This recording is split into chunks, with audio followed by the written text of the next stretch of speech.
Hey, welcome inside my greenhouse. If I'm yelling, I have no idea I'm doing that until I listen to this. But I'm in the greenhouse, so maybe it's echoing. Who knows?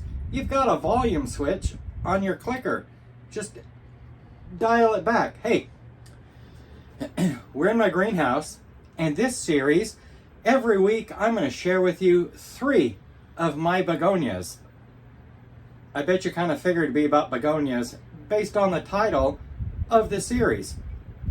So, first, we're going to have a quick walk through my greenhouse so you can just see what I got going on in here. And then we're going to get to 3 begonias for today. All right, let's get to it. All right, here's a quick rundown of the greenhouse. This corner, we've got an abutilon, and we've got some tropical hibiscus, and a couple bird of paradise. And check that out. That's going to be a flower. Anyhow, this corner is for those items primarily that live on the patio, and they're kind of chilling here. And then we've got an area just with my random tropicals. Yeah, the houseplant obsession. That's a whole nother series. We won't talk about that yet. Anyhow, and then we have this corner over here. This is a mistake. I mixed tropical and non-tropical together, so it's chilling out here until I can get them separated. This is our prop area where we do some propagating. We work with some leaf cuttings, just trying to see what we can grow, what we can kill, that kind of whatnot. Then we've got our area with, we're going to call it our dry area. Things that don't need a lot of watering. Succulents. These things typically all hang out on the front porch during the summer. So in the winter they're here. And then, some more plants. When I winter things, I like to take cuttings. The coleus cuttings, they just all, grew roots. And then down here, much of this is like a rehab corner. So we've got some cuttings that are rooted. Now they're just kind of hanging out until they get pretty. And then who knows, I'll find something to get into. This was a gift from a wonderful lady at the local American Begonia Society chapter here in the Pacific Northwest. Beefsteak. I just about killed it when I took it out of the leca and jar that she had it in because it had really got root bound. That's coming back to life. So this little corner, just things that have had issues, troubles, stuff like that. And then the whole reason we're here, the begonias. Okay, so you've had a tour of the greenhouse. Not a lot going on here, but a lot going on here. Let's get to our 3 begonias of the week.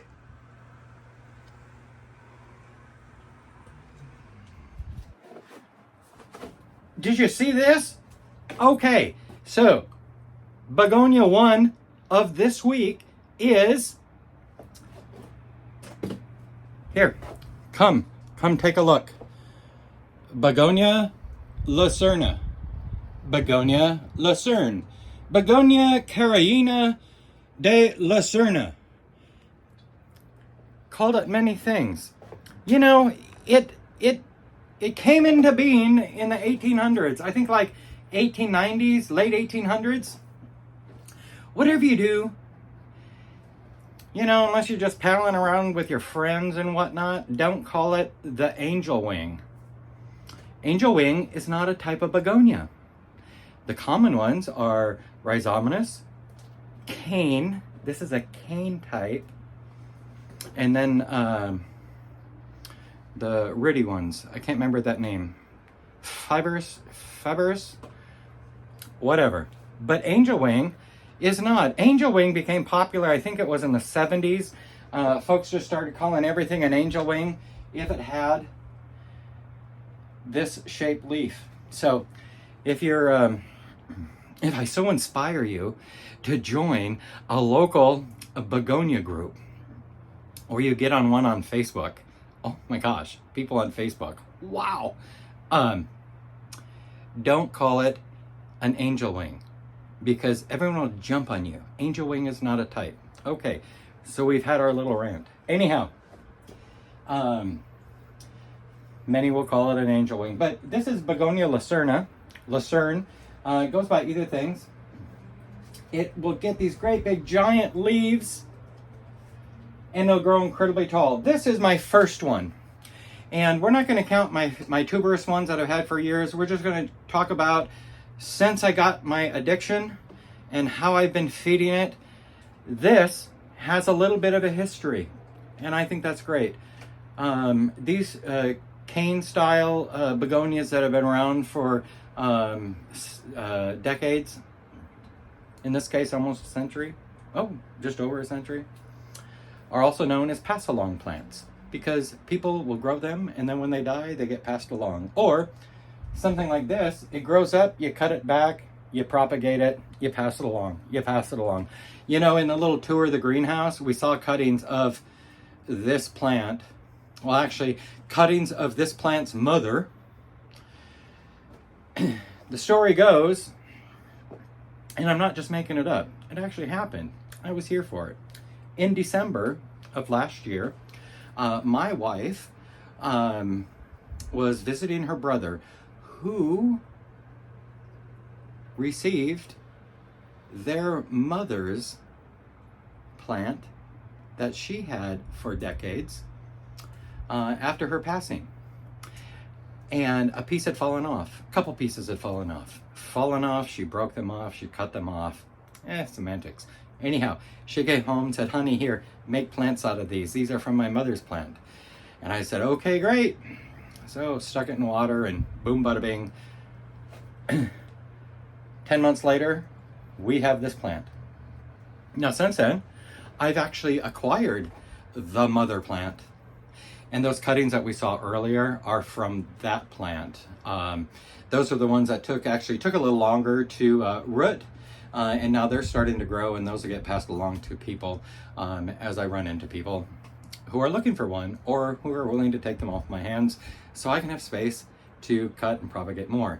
Now this one though, I'm gonna let grow to see. I'm really hoping that it'll bloom. They have just these gorgeous dollops of pink begonia flowers on them, and that's what I'm very excited to see happen with this. If I'm lucky. But for now, the mother plant, chopped it down to about that much. Big, thick canes. Maybe not that big. Big, thick canes on it.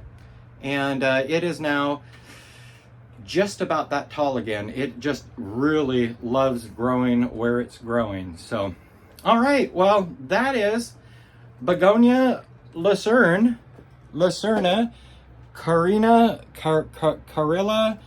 de Lucerne. Look at that. That thing goes like way up there into the rafters. It's only about 4.5 feet tall. I'll try to get it back into its home without breaking that. Okay.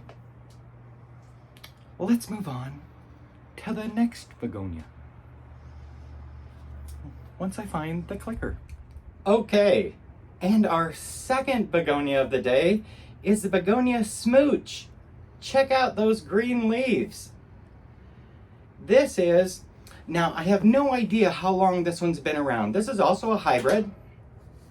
And this I found, so I am on a hunt to find as many cold hardy varieties as I possibly can that I can put out in my garden, in the ground, and with minimal winter preparation, expect for them to come back in the spring, thrive, bloom, grow, impress, and just be surrounded with the begonias. Addiction? Obsession? It's all the same. Hey, but the Begonia Smooch. And this one, I picked this up, not this specific plant, but I picked up the Begonia Smooch from Cistus Nursery, which is down in Sauvie Island, just outside of Portland, or St. Helens area, down in Oregon. And I picked up a couple of these when I was there. I saw these. I happened by these when I was looking for, another begonia of some sort, or I was just fascinated, so I stopped in and saw it.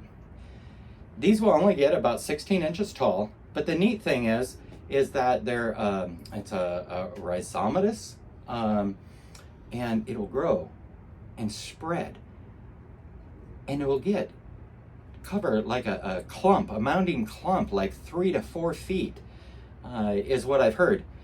Now, when I was putting mine in the ground earlier this summer, after I purchased it, the smallest piece broke off. There's the smallest piece. There was no leaf, no nothing, no roots, just the smallest piece of that little like rhizomatous rhizome that it kind of grows across the ground like an iris almost. You know how they have that rhizome that just grows across the ground?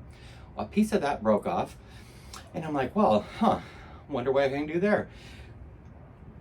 So I just set it in a little bit of damp moss, put it in my terrarium inside, so it wouldn't dry out. Kind of forgot about it. Happened to look in on it a month later, and here I've got growth. I've got leaves coming out, just a couple of little ones. And now I have this. This is 2 months since I took it out of the terrarium, and then I potted it up, just set it out outside somewhere where it got some light shade, and left it. Now, the one thing that I found just fascinating with these is the flowers. They form on like a 8 to 10 inch pedicel that comes up, and they're just the cutest little pink against this gorgeous green. Sold. Completely sold. May not look like your average everyday begonia. Average begonias just aren't average. They're amazing, but it's a winner in my book.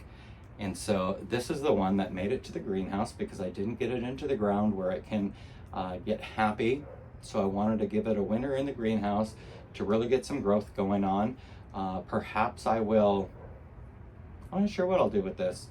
Perhaps I'll see how it grows. I may take some more cuttings and propagate a few more, just be on the safe side. Now, all the information I have is that these are cold hardy, potentially down to like growing zone 6A.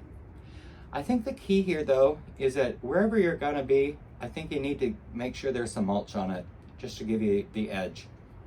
All these leaves will die back and then new growth will come out.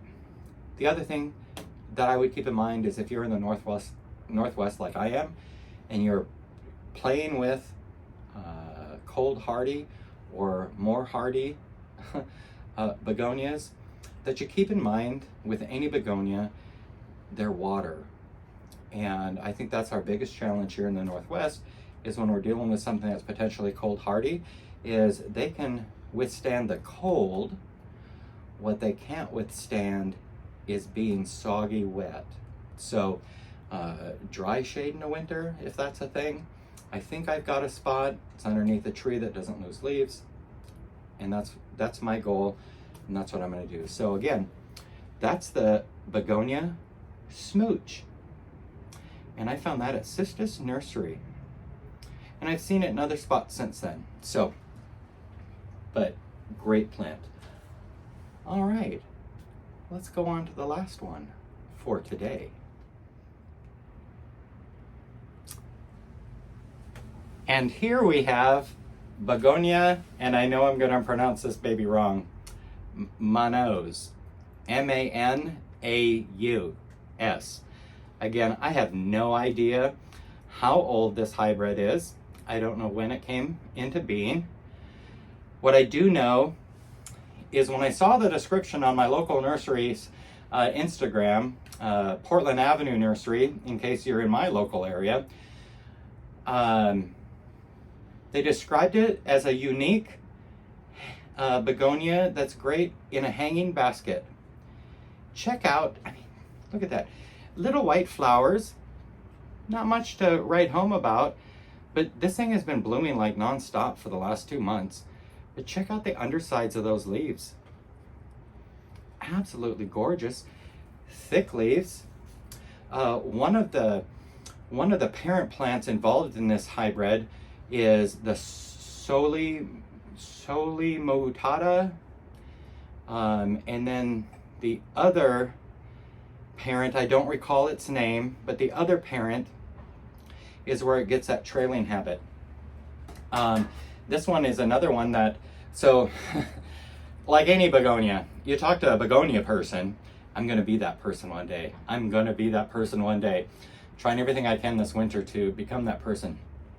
But you talk to any begonia person, they're like, oh yeah, just take a leaf cutting.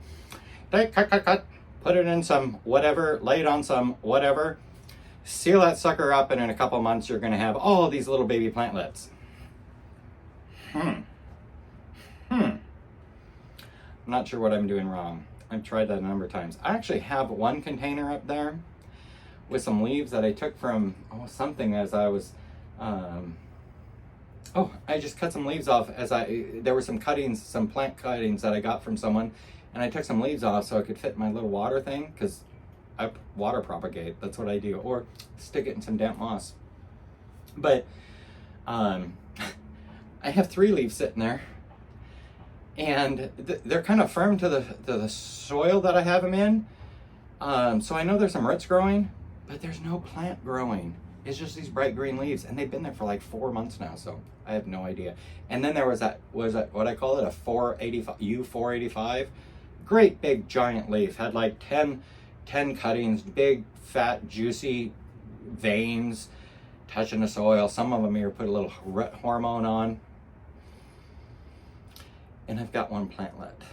Now on the upside, that plantlet now has 2 leaves. So there is hope for me, and I'll get there, but I'm messing around. I think my issue was I was told, oh, you could use this or use that or use this.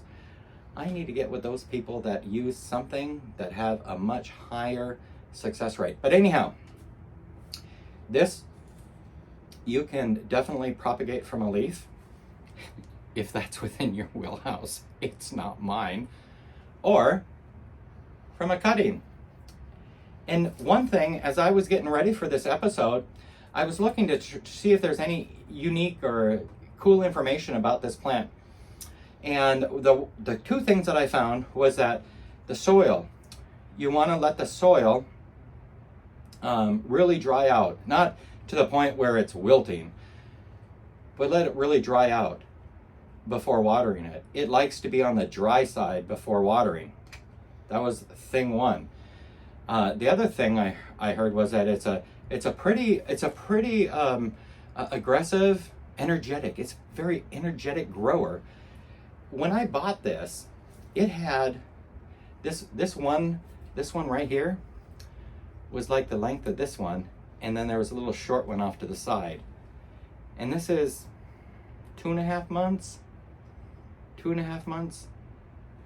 It's doing really well.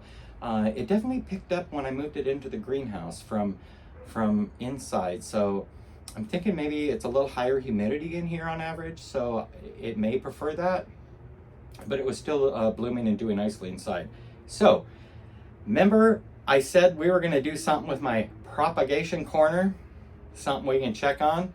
Well, this is what we're going to check on. We can see if I know what I'm doing, or if I'm lucky enough to figure it out. We never got to the thing that I found out. I ramble. Pruning these back, cutting these back, really encourages it to branch out, grow in different directions, and really fill in. Now, this is looking like a pretty good plant, but you know what? This side's kind of bare. So I'm going to take a cutting so we can check on 2 things. Here in a month or so, we can see if it's starting to branch out anywhere, if it's growing, what it's doing, did it rebound, whatever. But also to see if I can get another one going. Because by spring, I'm thinking it might be growing out of its pot. And so when I up pot it, I'm going to want to put another start on this side here.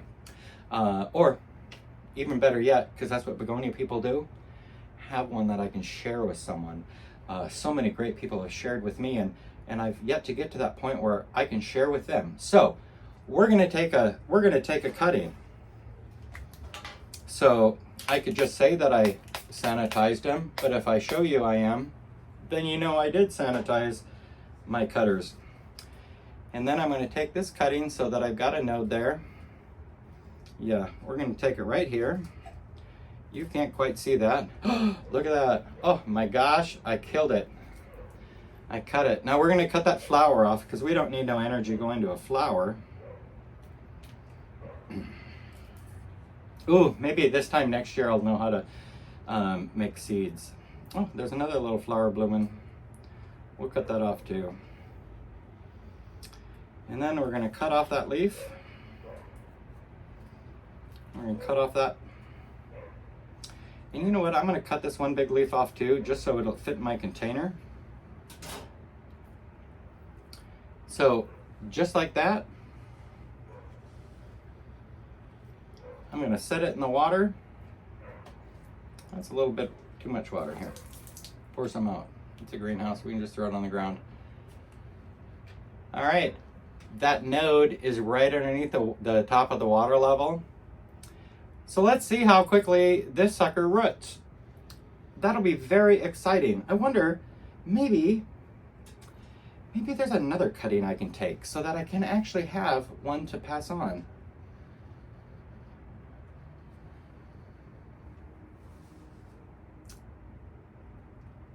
You know, there's just nothing here I'm excited about cutting back right now, so I'm not going to do that. But what I am going to do is,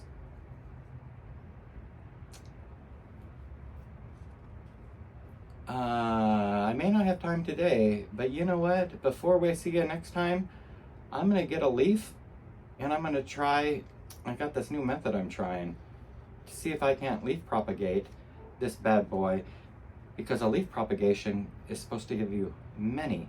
So we'll kind of go from there. Well, so that's 3 today. So, you know, 3 on Thursday. We'll go 3 on Thursday. So every week. And so if I do my math right, that should get us into early spring of next year before we run out. Because I just got to think I'm going to be bringing some new ones back. And I still have some in a terrarium. I've got a terrarium class coming up. So we've got a few things happening. So... but that's 3 for today. And next week, we'll find another 3. Hey, if you've made it this far and you've got a question, comment. If you have a question for me or something you saw that you're curious about or would like to have focus in the next couple of weeks versus at my whim, by all means, put it in the comments. I'm pretty good about responding to any comment left. And if it's a question I can answer on next week's episode, well, then by all means, I'll do that. But if you'd like to learn more about my different begonias, hit that subscribe button so you know when the next episode drops. I hope you guys enjoyed this. We'll see you next week.